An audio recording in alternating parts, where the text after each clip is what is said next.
Okay, ladies, you do a walk around in this RMX340 case disc. It's a 27 foot. It's a heavy duty disc. It's the first thing I walk up to the tongue here.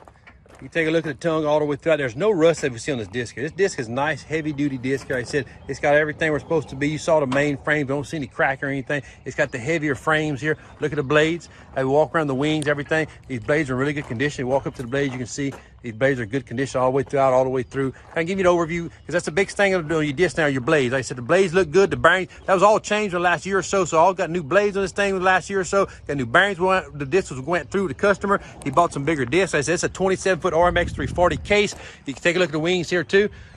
Nice heavy duty blades all the way throughout. You can see how nice and clean and all broke up, beat up. They're nice and thick blades. It's got a lot of life left in this disc here. Swim disc you can put in the ground, go to work with tomorrow. Got to worry about it. You put it in the ground, start plowing over, trying to get some ground work right now. It's a disc right here you're looking for. It's a 27 foot RMX 340 case coming Southwest Louisiana. I'll tell you about. Thank you.